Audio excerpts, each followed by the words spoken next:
We're back. It's John and Rick from Bronze Odds, and we are here with Ashley from Goldin Auctions.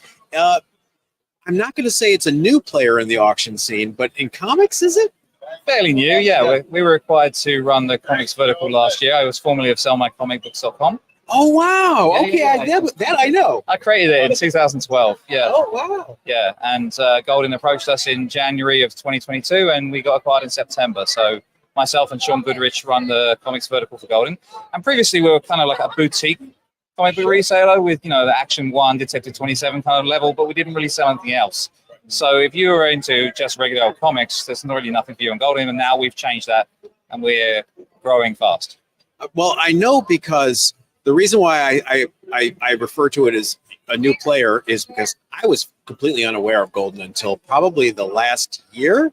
Is that my ignorance, or is that because you guys are getting out there? It's fair. Polite and say it's our effort. You can say it's ignorance as well. Let's go with a bit of both. It's probably a bit of both. But to be honest, we have not been present in the market. We've just been above the market, in effect. Goldin's #1 in the world for sports collectibles, but comics were just like, you know, if you're a high-end collector and you just happen to have a Batman 1, you'd consign it to Goldin because you're just consigning all your sports stuff. And then we've worked hard to like bring a much broader and deeper range of stuff for the audience. Well, Goldin was primarily known for sports. Yeah, that explains everything. What's unique about Goldin? Why would I consign with Goldin?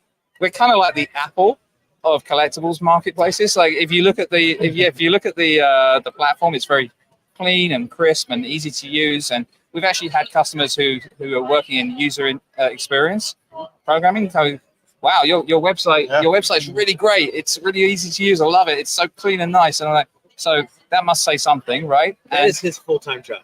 And that's really cool. It's a cool job. Mm-hmm. Another thing that we're really good at is payments. So typically you auction something off at an auction company and they have a net 30 or net 45 or a net 60, and they wait till everyone pays for everything and then they pay everyone.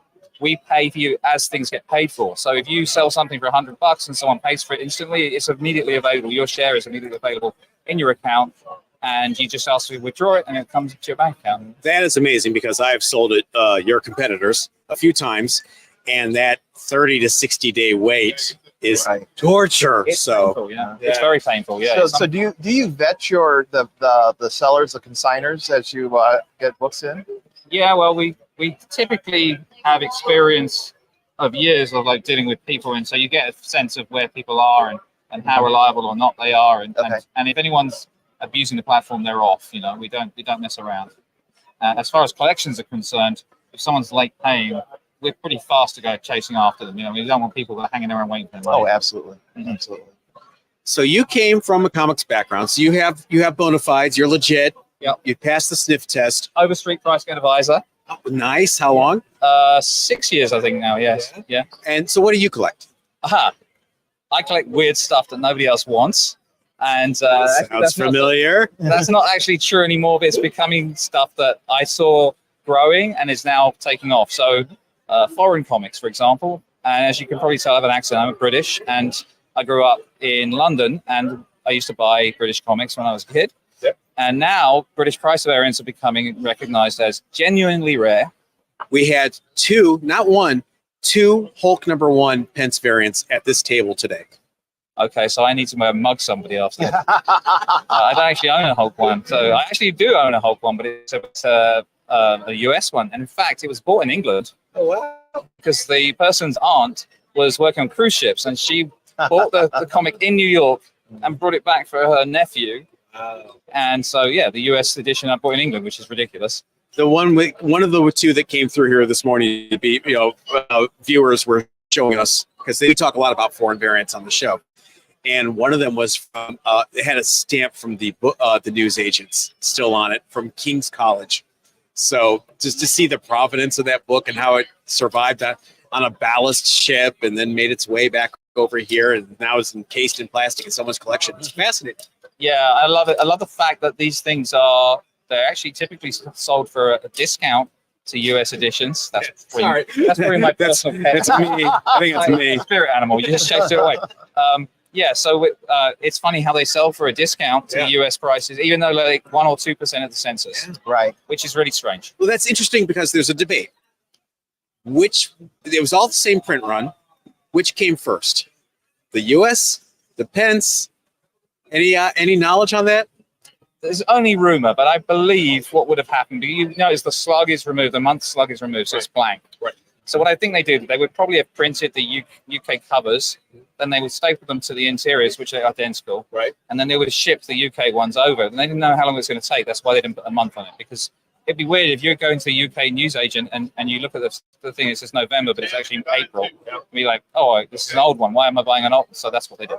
That seems to be the consensus. There are some people that are like, well, there's no proof of that. I don't think there ever will be. Saul, Stan's gone. Who ran production? I want to say Saul Harrison, but that was DC, wasn't it? I have no idea. Saul Brodsky, wrong Saul. He's gone. So there's no one really to confirm that. I mean, you could ask Jim Shooter, but he wasn't there. It was probably the printers that were consulted. I doubt if anyone at Marvel really cared. That's true. So you collect foreigns, and you have something here that our viewers will kind of freak out about. Why don't you start with the Membo? Okay. Membo. Yeah. So, as everyone knows, Showcase 4 is a real key issue of the Silver Age, and this is the Italian Showcase 4. I've never actually seen this book before. It's from 1962, but it's Super Albo Nembo Kid number 31.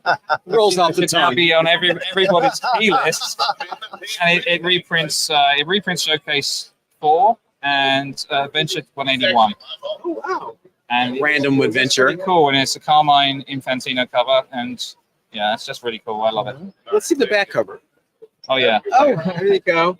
I don't know why is that an air cobra on the back there? It's probably a kit or something. I would imagine, like the stuff you had to send. That's I would say like foreign editions. I'm getting off the topic here, but I think another collectible that hasn't really taken off yet, but should, is the stuff that you could buy in the ads in the 60s, right? So all those stupid little kits and the things like those things you were supposed to like chisel out of a block and it became a diver or whatever. Those things, they must be super rare, and I'd love to own them. There's one ad that used to run all the time in the 60s for the life-size Frankenstein monster.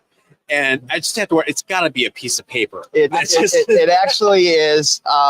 You unroll it and attach it to your door frame. It's just so it is literally just a poster. Yeah, it's just a poster. I think I dated that once actually. Yes.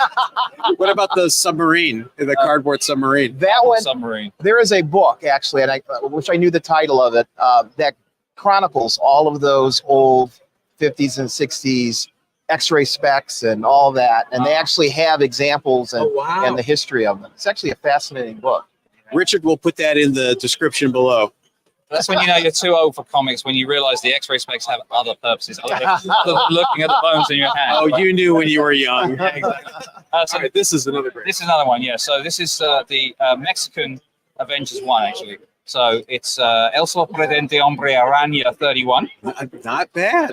Yeah, well, I did 30, sorry, 38. I did a video about the famous one where Spider-Man's getting married. Right. Even though the person he's marrying is dead in the continuity. So I practiced saying the title of this a lot for that video. So yes, I now know how to say that. But yes, it's funny because it's actually The Amazing Spider-Man is the title of the book, but it isn't at all Spider-Man. It's clearly The Avengers. And the ad on the back is I don't even know what the ad on the back is. How do you say that? La ciudad desnuda. The naked city. The naked. That's why you need your X-ray specs. So those are my two big acquisitions today. I have some trivia about this. If you'd like to know, do you know why they reprinted Avengers and no X-Men in Spider-Man? Nope. Mexican Spider-Man La Prensa, this was a bi-weekly. So they ran out of stories real quick, and they didn't want to. It's just like the Star Wars Weekly in the UK. They didn't want to run out of US stories, so they started slotting every other week Avengers first, and then in the 80s they did it with X-Men. So that's why they didn't want to start a new title, so they just kept it here. Very cool. There we are. Rafa, yes, you have this one?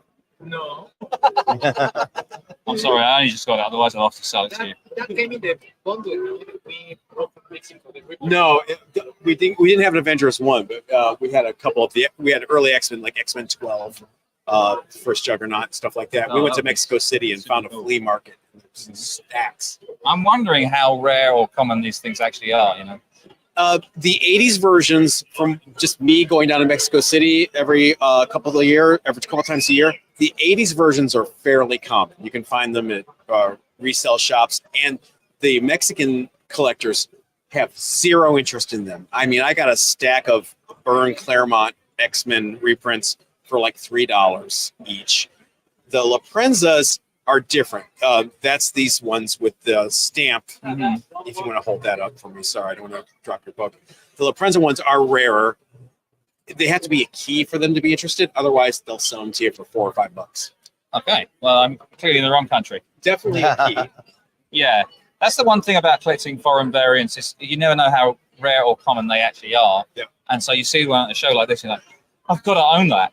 Yeah, that's the danger. The great thing about these Mexican ones, La Prenzas especially, they use the stats of the original art before they were altered by editorial. Okay. So, like the Avengers 4, it has the different lettering, and Cap's wings are slightly different. So some collectors really like seeing the unaltered, unedited versions of these covers, and some people just don't give a crap. Yeah. I've also got the UK Avengers one, which is for Mystic 54. Yeah. Do you have Creepy Worlds 32? The first FF? Yep. No, I do not. I was offered one at the last show I was at, and I was like, I can't afford it right now. Do you know Gosh Comics in Soho? No. They acquired the collection of who's the artist that drew Miracle Man? Gary Leach. Okay. They acquired his collection of Alan Curtis reprint books, and they're all downstairs in the basement for like £4 each, £4 each. Go to Gosh Comics. Gosh Comics. Yes. I'm going in November. There you go. go right there. And so we went last year, and I was just like this with boxes. I got the first Mysterio and Creepy Worlds and stuff like that. What about Creepy 5, the Doom? Oh, Creepy Worlds? 37. Is that what it was? Yeah. I thought it was 5. Which one? FF 5 is Oh, okay. Okay. Then I got my numbering wrong. He's looking for that. okay. Yeah, well, looking for is a loose term. I don't know if I can afford it, to be honest with you. So we know you're interested in Hope #1. What other books are you looking for? Pretty much all the major keys. I mean, I had an AF-15 UK price variant, which is pretty interesting. It actually came from a collection in the UK that had been hole punched. Oh. So every book had 2 hole punches in. And if you're ever wondering what CGC thinks of hole punches, the maximum grade I've ever seen a hole punch book have is 2.5. Okay. Wow. And what's yours come as? 2.5. All right. It was a pretty bad copy apart from that anyway. So, yeah, so I had a 2.5. We sold that years ago, unfortunately, before I started collecting them. So, yeah. So do you know, is there such a thing as a definitive list of Pence variants out there, or are they still being discovered today? As far as I know, there are about 5,000. The bronze issues typically are similar to the price variants of the 30-cent issues. So the flashes and the circles and things. So when it's still only 10p. Yeah, exactly. Really, that's true. Yeah, if you look at Spideys, they sometimes have the I remember the Spidey 101 had like a special price box. They also have the same shape price box, but with a different currency. Yeah. It's a pretty fun thing to collect, and they're not usually that expensive. So, like, is there a Tales to Astonish 27 pence variant? Do we know that? Pretty sure there is. Yeah, wow. Yeah. 35. Some of those Atlas books, yeah, they're hard. Oh wow, that far. They're pretty cool. Those ones, the pre-code, not quite pre-code horror, but they're kind of like riffing on pre-code horror. the covers are all monster covers and things like that. Yeah, those are all available too. Yeah, that's on. It's just interesting that those were happening around the same time as the Alan Class reprints, or the Alan Class stuff is later. Alan Class is mid 60s. Okay. It's around about the time they started doing the Golden Record reprints and things in the US. It's interesting, those Class reprints. If you guys in the States have never seen them or held one in your hand, they're kind of thick, square bound, almost like an annual. And you'll have like a Spider-Man Steve Ditko story next to a Charlton, reprint from a 50s horror comic, The Thing or something like that. They're just, it's whatever he can get rights to, right? Right, and I think some of those things actually are reflected in US reprint anthology books where you don't even always get the same stories inside the same books. So I don't even know if that's a thing. And because it gets slabbed now, we can't even check. So I don't even know. Did you buy these raw, or did you buy these? No, I bought this today at the show, just like this. Oh, you literally got these I here. literally got this today. Who has foreigns here? I'm not telling you because I might go back and buy the other stuff. And there's a really cool. You're one of us. There's a really cool Superman cover, but it's a weird one. It doesn't even have a date on the publication, and it's like $800. And I'm like, I would like to know when it was published. Neither one of us like Superman, so you're okay. Okay, well, Ariel. He collects foreigns. okay. But every time he says foreigns, they think he's saying porns. I'm not allowed to use that word. I'm not. It's an inside joke. Yeah. Well, Asha, thank you so much. It's very, very great to have you. And tell everybody, again, give yourself a plug. Well, I am the head of Comics for Goldin. I am probably the best person in the world to do business with. So if you have anything to sell, bring it to Goldin and we'll give you an amazing rate. Sean is also amazing too, and he sits over there, so I'd be nice about him too. Goldin is the Apple of collectible marketplaces, and I think you should come and check us out. He does not have to hire me for marketing. Awesome. Thank you so much. Everybody else, we'll be back in a few with Long Box Love Affair and some more special guests. So we'll see you in a few minutes.